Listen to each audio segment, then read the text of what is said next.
Having watched what Jim has gone through, we were just talking this morning how grateful I am that he's sitting here at this counter right now, because it almost didn't happen. And that's not just the opinion of a loving wife. Dr. Christopher Merrick is Jim's pulmonologist. Miracle man.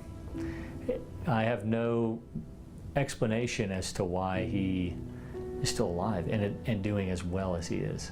Jim and Charlene wanted to share their story to say thank you to the many people who have helped them and cared for them, and they want to share a message.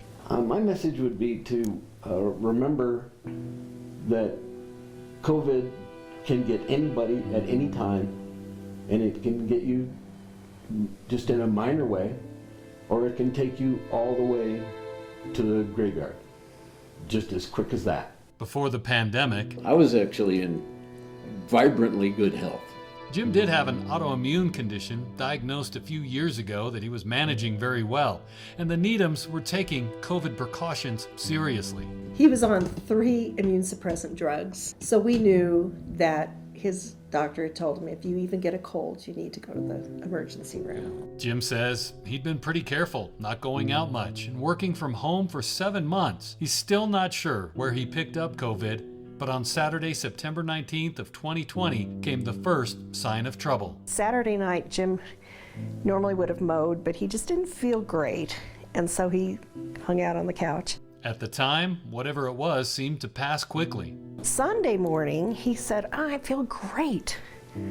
So he met his sister for breakfast. Then he went over and mowed her lawn and came back and he mowed our lawn. Monday morning, he fell down these stairs because we know now he didn't have enough oxygen, and he fell all the way down these stairs. We called the doctor. We got a virtual appointment on Tuesday morning with the doctor, and he said, what's your oxygen? We had a pulse ox. He said, it's 82. He says, call an ambulance right now. When the Needhams headed to the hospital, they knew Jim was at high risk of severe COVID, but were hoping for the best. I want people to, first of all, have hope and not ever give up.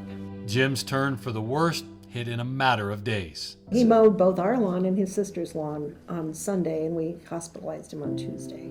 I went down fast. So I dropped him off at the emergency room, and they let me go into the room with him when I was sitting in there. Of course, now they're putting these signs on the door, don't enter. And they tested him, and they said to me, you better go get tested because you're probably positive. And of course I was. It's one of the lessons the Needhams hope others will learn from their story, COVID's unpredictable range of impact.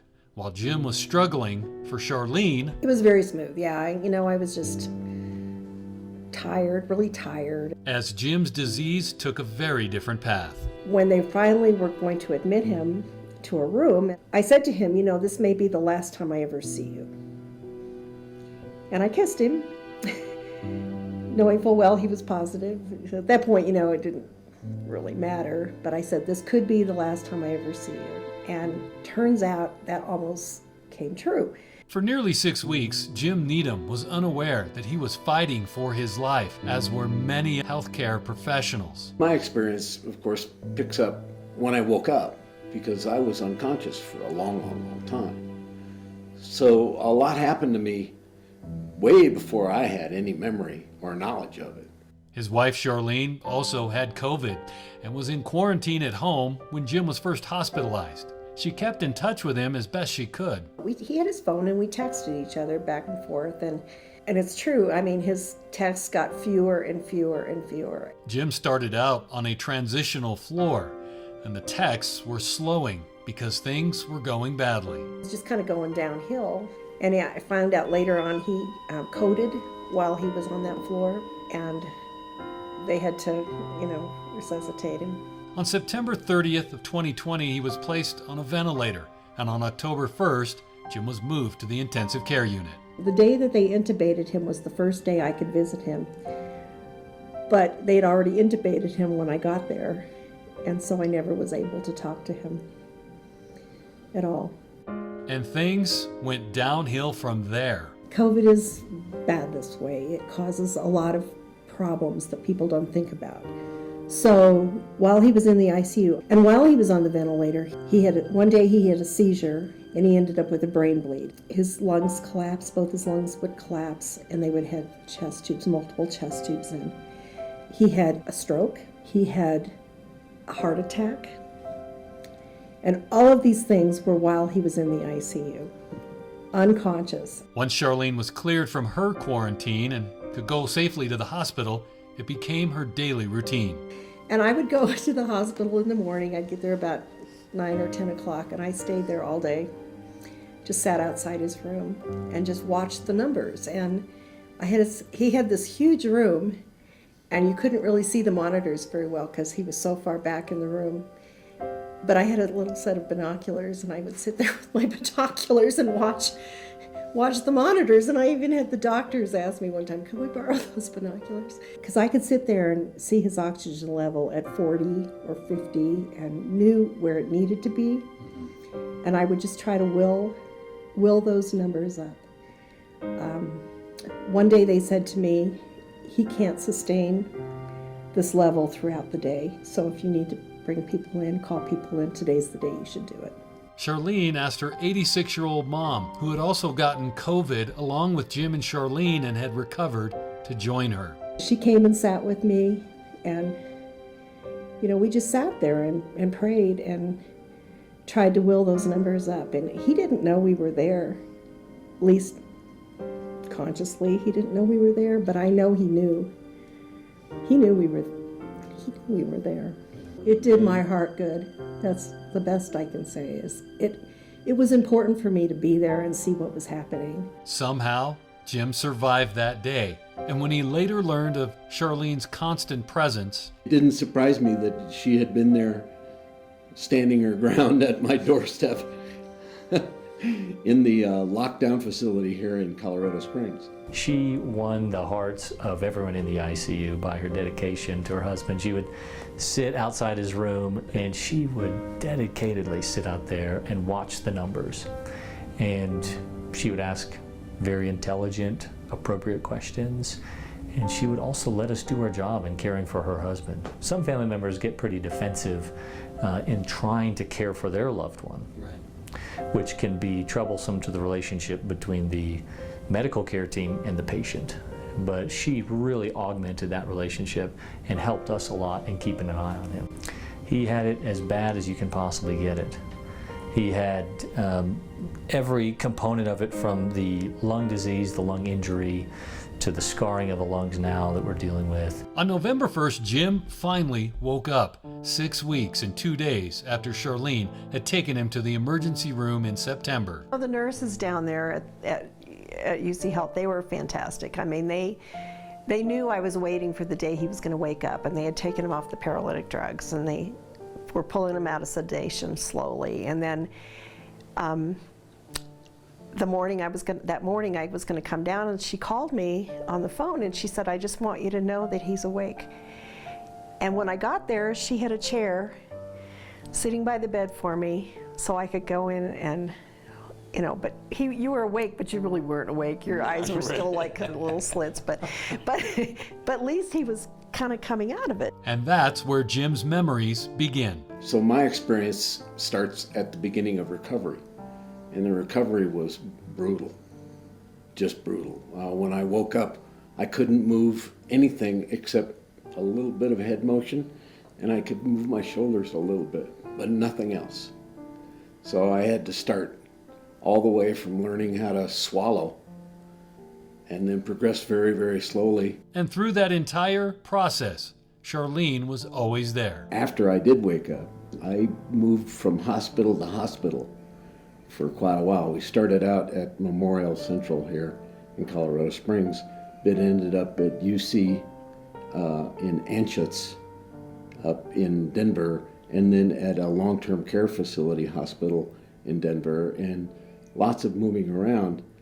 And Charlene drove every day for months while I was in Denver to come and visit me, even if it was just for an hour. Hello, Hazel. Hi, Hazel. Hi, Hazel. Jimmy's doing, Uncle Jim is doing Drawing therapy. And it was the thing that would get me through the pain and frustration of being immobile and being at the mercy of the caregivers. It meant a lot to me. It was a major part of my recovery, my ability to handle the emotional ups and downs of being that close to expiring. Finally, after lots of hard work and therapy, Jim was able to come home just in time for a big day. Our goal was to get home by our wedding anniversary. And our wedding anniversary was the 24th of March, and 42 years.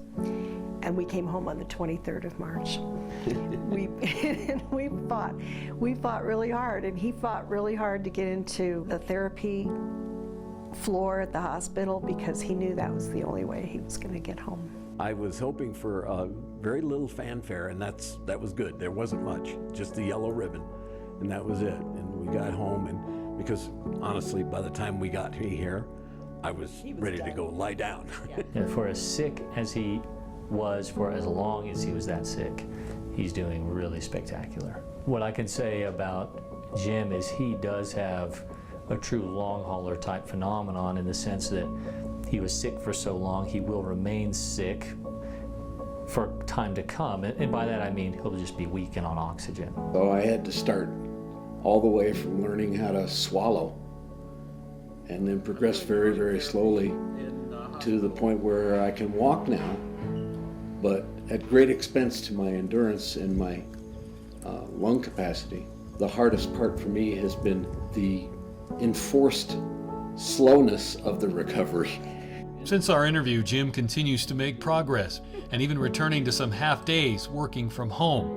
He and Charlene have both been vaccinated, and Jim's now able to climb the stairs in their home to sleep in his bed. And they're even able to eat out from time to time with his oxygen tank in tow. When Jim looks back on his journey, he appreciates every day and lives it with purpose. I can't help but think I've got work to do yet. There is no reason why I should have survived. Based on what I know about what has happened to a lot of people, I was so close to death so many times that the only thing that got me through was Charlene's support, and whatever, when it comes to faith, it's like you have to believe that somebody intervened on your behalf to get you through when you shouldn't have. I want people to, first of all, have hope and not ever give up. But I also want them to understand how serious COVID is and how important it is to get vaccinated. Because, it's really important that having watched what Jim has gone through. My message would be to remember that COVID can get anybody at any time, and it can get you just in a minor way, or it can take you all the way to the graveyard, just as quick as that. Now that I've been vaccinated, I would just hope that everybody remembers that getting vaccinated is our march toward getting back to normal. For Your Healthy Family, I'm Ira Cronin. To see Jim's entire story, you can head to the online version of this story at yourhealthyfamily.com.